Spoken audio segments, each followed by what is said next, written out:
Hoje nós temos o prazer de estar recebendo no nosso estúdio o supervisor do Imposto de Renda do Estado de São Paulo. É o doutor Ricardo Roberto Mendes Ribeiro Júnior. É um prazer tê-lo conosco. É um prazer aceitar esse convite de vocês aqui e é uma grande oportunidade para a gente poder bater um bom papo. Muito obrigado. Bem, quando se fala em imposto de renda, a primeira indagação é: a Receita está esperando receber quantas declarações esse ano? Para esse ano, a Receita espera receber 43 milhões de declarações. Nós já passamos da metade do prazo, faltam 25 dias para a entrega e 22 milhões de brasileiros já apresentaram sua declaração de imposto de renda.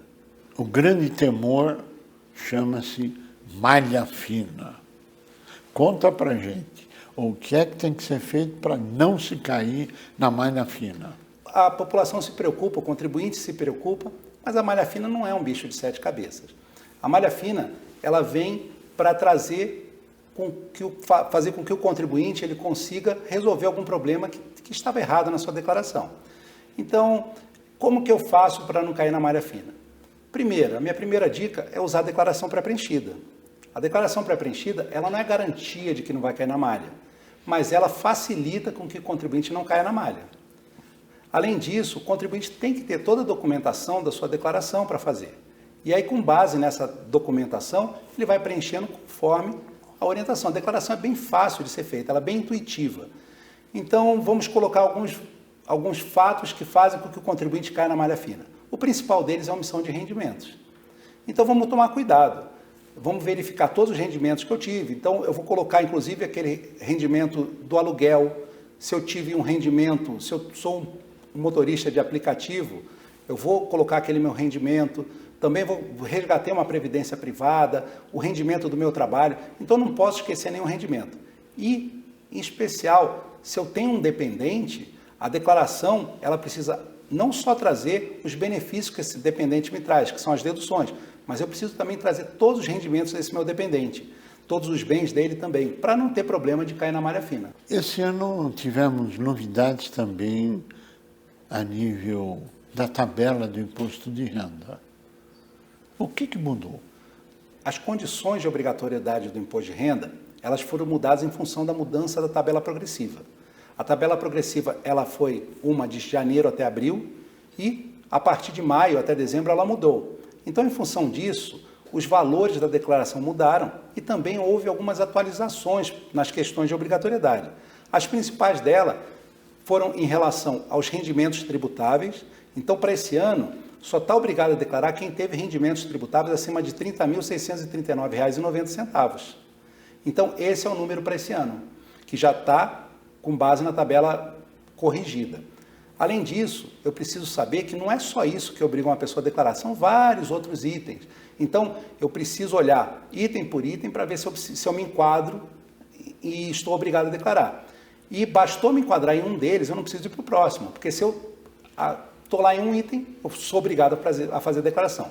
Outra novidade para esse ano foi o aumento do valor de rendimentos isentos e não tributáveis, ou tributados exclusivamente na fonte. Até o ano passado, ficava obrigado quem tinha até 40 mil reais, maior do que 40 mil. Para esse ano, é maior que 200 mil. Também teve uma mudança significativa em relação aos bens e direitos.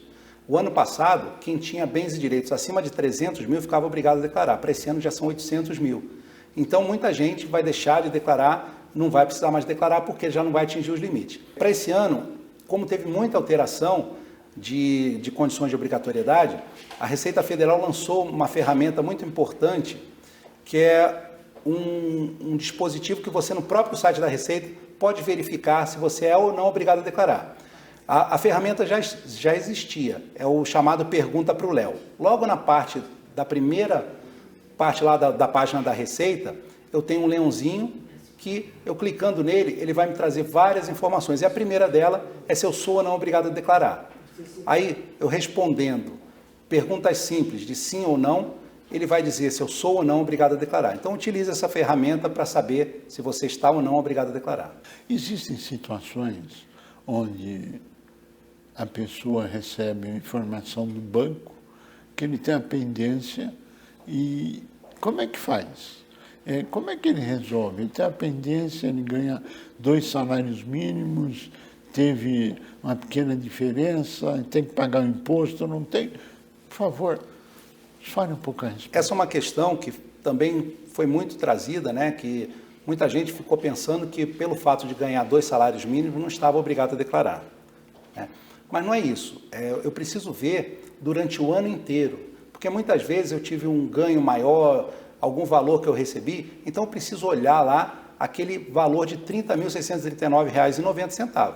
Então eu vou pegar lá meu informe de rendimentos, vou ver lá qual é o valor que eu tive. Então muitas vezes, mesmo que eu não tenha que pagar imposto ou não tenha tido imposto retido, eu tenho que cumprir a obrigação acessória de entregar a declaração.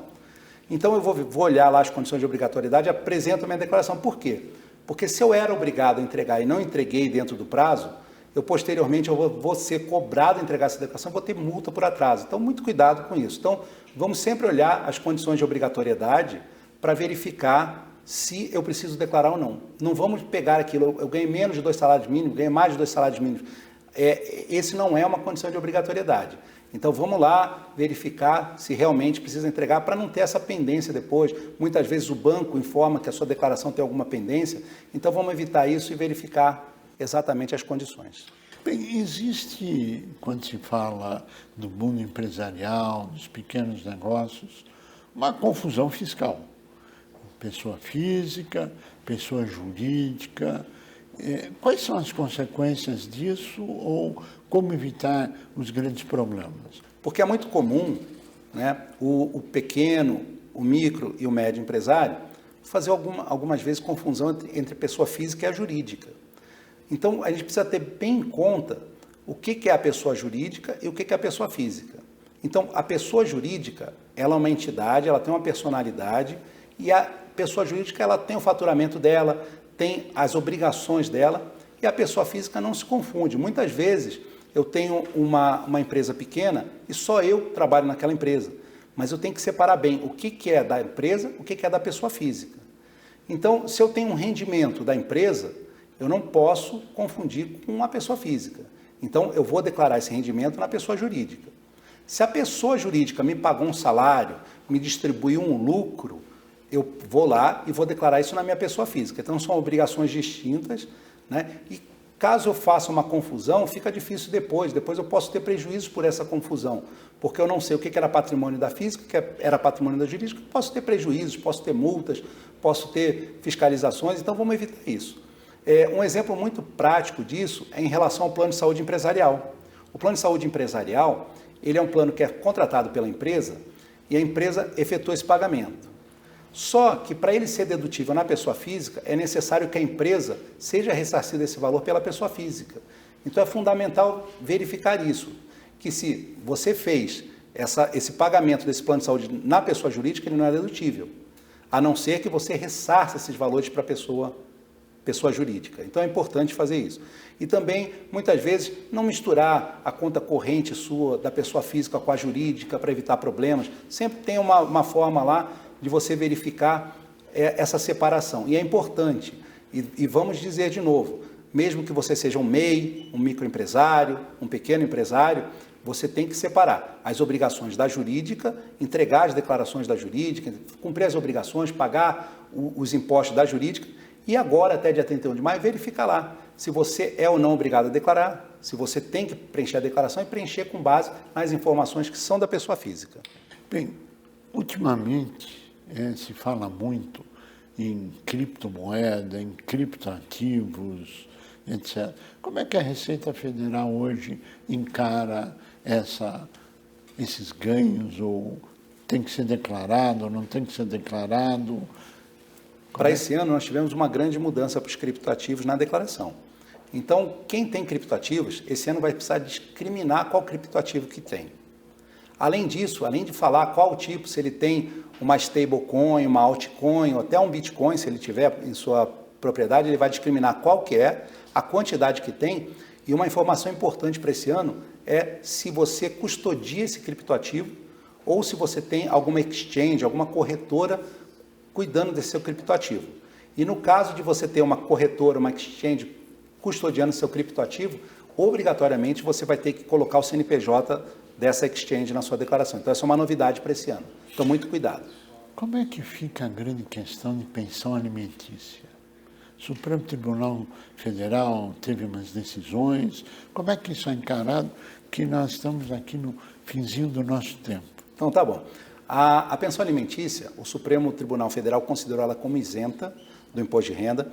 Então, quem recebe vai declarar esse valor como rendimento isento e não tributável. E aí vai verificar se fica ou não obrigado a declarar. Porém, quem paga continua podendo deduzir essa pensão alimentícia. Só que a legislação ela é bem clara. Para deduzir essa pensão, eu preciso ou ter uma decisão judicial definindo o pagamento dessa pensão ou uma escritura pública que determina o pagamento dessa pensão. E a novidade para esse ano é que lá na declaração eu vou precisar colocar os dados dessa decisão judicial ou da sentença ou da escritura pública lá na minha declaração. Colocar os dados, a data, tudo direitinho. Então, tomar cuidado. Eu pediria as suas considerações finais, que nós chegamos ao final do nosso tempo. Eu agradeço, né? E só pedir um segundinho para vocês. Quem puder, dê uma olhada na sua declaração. Quem fizer pelas deduções legais, pode destinar parte do seu imposto de renda ou para o fundo da criança e do adolescente ou para o fundo da pessoa idosa. Então, verifique. Se é uma questão de cidadania, você pode doar até 3% do seu imposto devido para cada uma dessas duas entidades que eu falei. Então, tentem fazer isso, ajudem o seu município, ajude o seu estado a poder destinar o seu imposto de renda e aplicar nos projetos da sua prefeitura, do seu estado. É uma solicitação muito importante a você que está conosco. O país vive um momento de uma crise jamais vista, por exemplo, no Rio Grande do Sul, que precisa dessas contribuições. Outros municípios, outros lugares do país também têm as suas crises e a sua calamidade. Dê parte do seu imposto de renda, direcione isso. Não te custa nada e você estará ajudando muito a muitas pessoas que necessitam. A você que esteve conosco, nosso mais profundo agradecimento, com a certeza que estaremos juntos na semana que vem. Até lá!